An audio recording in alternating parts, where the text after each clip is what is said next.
Page 95, will you, won't you? Get some more practice with the sharp sign. Here is a good example of what I was talking about, where the sharp sign applies from that point on in the measure for the rest of the measure. Look at the first measure in the right hand. You have a B, and then an A sharp, and a B. That last A is also an A sharp, because the sharp sign applies for the rest of the measure. Now once you cross the bar line, then it cancels out, it doesn't apply. So in the next measure you have an A again, that's an A natural. Because that A sharp before doesn't apply anymore. And that's a good example of how the rule works. So right hand first, you're in G position, make sure you've got all these notes, they're a bunch of quarter notes, there shouldn't be a problem. Get those all worked out throughout the whole piece so you can play it. Left hand, you have the G and the D's here, and then the A and the D. And the next line, third measure, is a B and a D, and then the quarter notes. And now you got, the third line is quarter note. Rest, make sure that you quarter note. You got to play the rests.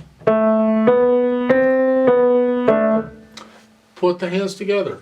Now keep in mind the left hand is tied a lot here, so you're going to be holding it down for like 8 counts or something. 1,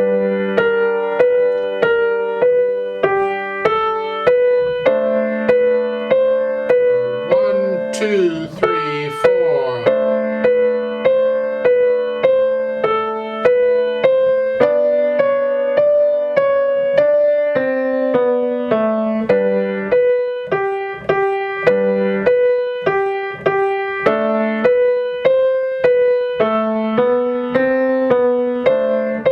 The idea? I don't want to play it all for you. I'd prefer you read the music and figure it out yourself.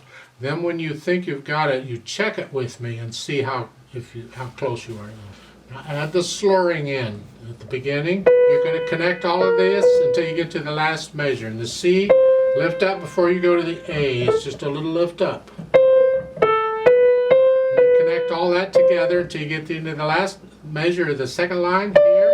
Lift up before you go on. Get to the end of the third line, you're playing an A, lift up before you go on. That's the right hand. The left hand, no breaks in there. So let's go back to the second line. At the end, you're here. You're going to lift up in the right hand before you play the B. But the left hand, you're going to connect all those. So it's here. So you're lifting up right after you play the A, and the break is the lift, the silence is in the right hand only. The third line down here,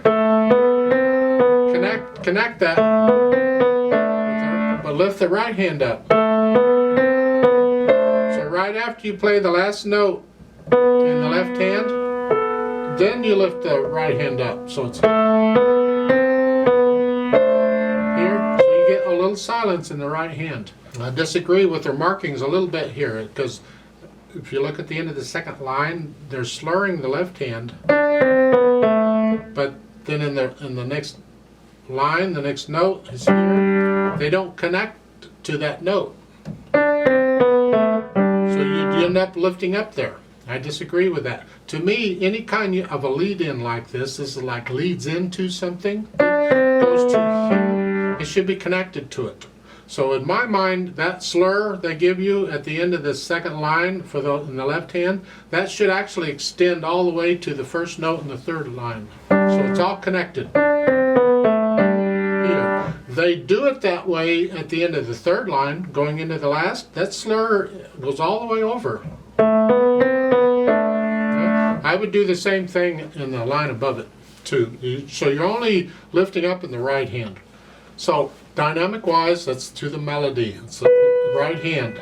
What is moderately loud to you? And keep the left hand soft.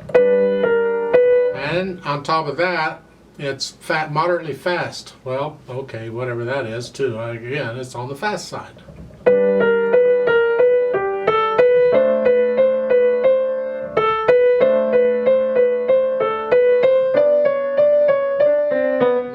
Crescendo at the end of the second line. them. You're playing softly in the left hand, so just make each one a little louder. And then when you get to the third line, the left hand has to be soft again because the right hand needs to hear.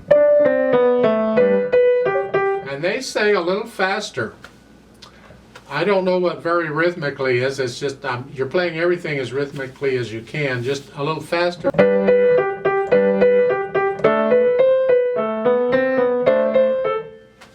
How fast you go is up to you and how fast you feel that it should go and what you can control and play accurately. Accuracy and control is more important than speed. So I'll leave that up to you. I don't like performing these because I don't want you copying me. You say, well, play it for me. Let me hear it. No, because then you'll just play it the way I played it. No, I want you to figure it out and you decide how you want to play it based on what the music is telling you. Because everybody can play a little differently, and that's great. And you will play it differently from time to time, and that's great. As long as you don't violate what the music is telling you to do, you can interpret this any way you want. Or, if you have a teacher, you'll do it the way they tell you to do it. I'd like to play this with you slowly to double check the notes and the rhythms, not doing dynamics, and I can't speed up or slow down because the metronome won't do any of that. So we just play it through and check everything. I'll give us 4 counts. 1, 2, ready, go. 1,